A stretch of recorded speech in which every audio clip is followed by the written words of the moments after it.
The Jacksonville Jaguars, certainly if you're just looking at the box score, they did enough to win this game. They had 6.5 yards per play. They only had 2 penalties. They were 56% on third down. Yes, they lost the turnover battle 2-1, but it was the consistent play from the Buffalo Bills, led by Josh Allen, that allowed the Buffalo Bills to win this game, because otherwise it seemed like Jacksonville was doing all the right things necessary to win this game, but they didn't have Josh Allen. Jonathan Jones of CBS are talking on the panel afterwards. That's one of those spots where, like, the turnover battle, to me, I know the interception ends the game, but that's something that's often, like, skews what happened. It was an even turnover battle until the final drive. Like, the Bills are winning the game, and if Trevor Lawrence throws a pick or goes, off on fourth down, like, it's an even game, even turnover battle. The Bills didn't win because of turnovers, I don't think.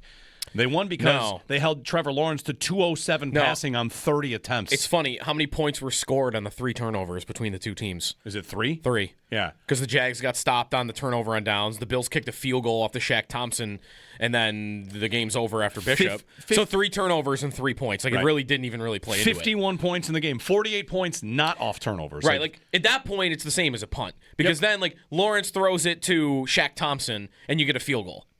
Like, at that point, a punt happens, and it's probably largely the same thing. Like, the interception there is a stop, and that's the same as the final play. And again, like, Lawrence is making mistakes. Like, really, everyone played a clean game. Like, James Cook didn't fumble, and Allen took 1 sack, and he didn't turn the ball over himself. And the Jags running game, like, they didn't make mistakes. They didn't fumble the ball. The only guy that made mistakes in this game was Lawrence. That's it. Yep. Did anybody else? Like, you have units, you have, the Bills' run game couldn't really win the battle against the Jags' rush defense. That ended up being the case. So, like, that's not really a mistake. That's just, you got outplayed in that area. But, like, guys that made mistakes, I don't know if there was another person from the entire game that I would put that on, other than maybe the refs and Trevor Lawrence. That's it. Yep. Trevor Lawrence was not as good as Josh Allen. Like, I think it's a compliment what Jonathan Jones says there. And if you're a Jags fan, don't you, like, listen, Bills fans, we know what this is like. We live in the world where the best player plays for the Bills. This is why people say no Mahomes, no Burrow, no Lamar, whatever. Like, you've got the guy that should be able to, and often is able to, outpunch the other guy. And that's what happened. Like, if I'm in Jacksonville, today might be a really demoralizing day for me. Even though it's first year as the coach, and maybe it felt like, good season, it's a great first step in the Liam Cohen era.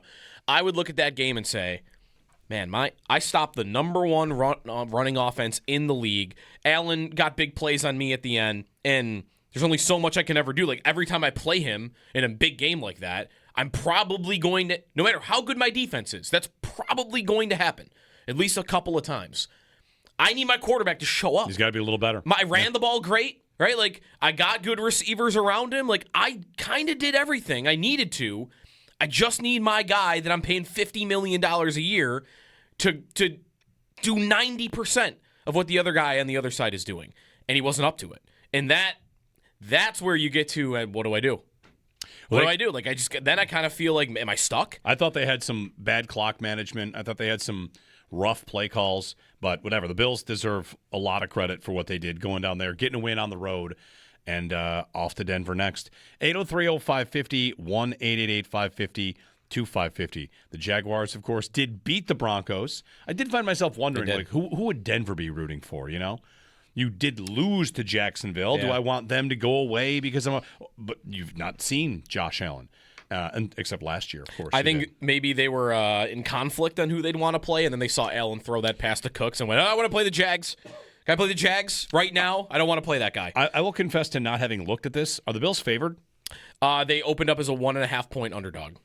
Really? Okay. Again, one of these things, though, where like the money line is the same, which I kind of want to say that is a pick'em. But, yeah, no, the line right now, if you go to any sports book, was 1.5. I wonder if they'll be favored by the end of the week, by the time we get to that game. I wonder if they're favored by tomorrow. I bet Bills plus 1.5 the second I saw it, because I don't think that's going to last. Yeah. I think last weekend went the other way. Bills opened as the favorite. Jags closed as the favorite yesterday morning. Whereas I think the Bills will end up being favored at some point. Actually, right now they're favored. Yes. Okay, yeah.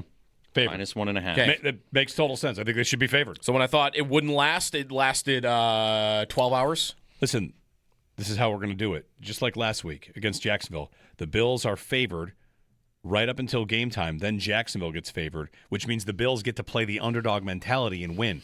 I was going to do it again this week. Right. Got to shift that line right at the end and be like, what? Now we're underdogs? Gina in Delaware. Gina, good morning. Happy Victory Monday. Good morning. I love that mentality. I love it. I chose not to drive right now because my excitement is off the meter. I'm still in the same position I was in yesterday. My heart is racing. I don't want to work. I just want to play. I want to go to Ocean City and ride that wave right into next week. I have a whole bunch of flowers to give out to every single person on the Buffalo Bills team, starting with Sean McDermott, who believes in his defense just like I do, just like I tell you every week. Go defense. I scream so loud at my television because I don't watch the game with anybody because nobody could handle me watching the game with them. And I screamed at my television, go defense. I love my Bills. I had a little chuckle with Keon Coleman. It's okay, Keon. I see you. Get your little piece of the pie. Every play counts. Josh, superhuman. Take care of all your wounds. Let's give some love to Haley. I think she won some awards too. Let's go. Let's go. And guess what? I get to give a virtual Mafia cocktail to all the Eagles fans at work who did the choking sign to me Friday as I was walking out the door. So I won't be a sore loser. I will just say, sit down, Eagles, and watch us play. Go Bills! Thanks, Gina. Yeah, all right. I saw the Sirianni video getting shared a lot yesterday on Twitter. What is it? The Sirianni video of him walking up the tunnel after beating the Bills. Like, oh, look at you now. Fighting his player again, by the way. Him and A.J. Brown screaming at each other on the sidelines. They're all just yelling about the fact the quarterback's not that good. But that's okay. They could talk about a lot of different things. You want to talk about a quarterback that's not up to it. I mean, Jalen Hurts has been great in big games. He has a Super Bowl, but still, I don't think wouldn't want him to be my guy. Yesterday, Jawan Jennings completed more downfield passes than Jalen Hurts did. There you go. Insane. Yeah, there you go. He had one attempt. Rich in Buffalo. Hey, Rich, good morning. And Jeremy, you just made a statement that, which I agree with, that Jacksonville's defensive line dominated the line of scrimmage. Okay, I hate to say this. Anybody that thinks that we should have taken a knee on first down, put the peace pipe down, and slowly back away from the table, all right? That's totally the right decision to go in and score. Now, Why? did you watch the San Diego game Wait, last night? Why was it the right decision to go in and score? Okay, you have to score, Joe. All right, you have to score. I have to score, but not on first down. Why not? Because I have 3 more chances on a play that's 98%. I just think, Okay. listen, we haven't talked about this and argue about this too much. You know, everyone's pretty happy. I would just, we can make a million points about what could go wrong. The only thing I would want to say is, like, if scoring is right, why would Jacksonville want you to score there and let you score? Okay. First time I heard Sal get aggravated on the radio, having to defend the fact that scoring on first down was the right thing to do. I just Now, want you to one thing, answer. Joe. I only want you to answer the Jacksonville question. Well, listen, I think there's merit to both sides. Why does Jacksonville? Did you watch the play? Their defensive line I did. backed off. They literally would have pulled. Why? The second level of them, defense specially back. Why would they have done that? Because they're stupid. Okay. All right. Okay. Now, we had a beat-up quarterback. Okay. How many? What do you want him to take? 3, 4 guys at the line of scrimmage? Now, San Diego last night. LAS. The ball on the you saw that on the 1.5 yard line. They tried 3 times to push it in, couldn't get it in, and on 4th down they threw a pass which was ridiculous and did not score. Okay. There are Couple two things. The Chargers have the worst offensive line in football. The Bills have the best. And they didn't push it. Herbert scrambled out of the shotgun on those plays. Yeah, and the Bills have Josh Allen. Your question, I think, is maybe the number one question. Like, why would the Jags then want you to score? My question would be, if your reasoning is that you're worried about taking a penalty or something going wrong, what added risk of that is Allen's action? What is the added risk of Allen? Because again, the Jags back off. So your line's going to do the same thing. Line, do it as a tush push. But as Allen, without Reggie Gilliam shoving him from behind, kneel it at the 1. Don't lose a yard. Mm-hmm. You don't have to because your line is moving forward. So what is the added risk of a penalty or a turnover on the kneel versus the QB sneak? Because they're running the play no matter what. The odds of them getting a false start on the QB sneak are the same as the kneel. What's my added risk?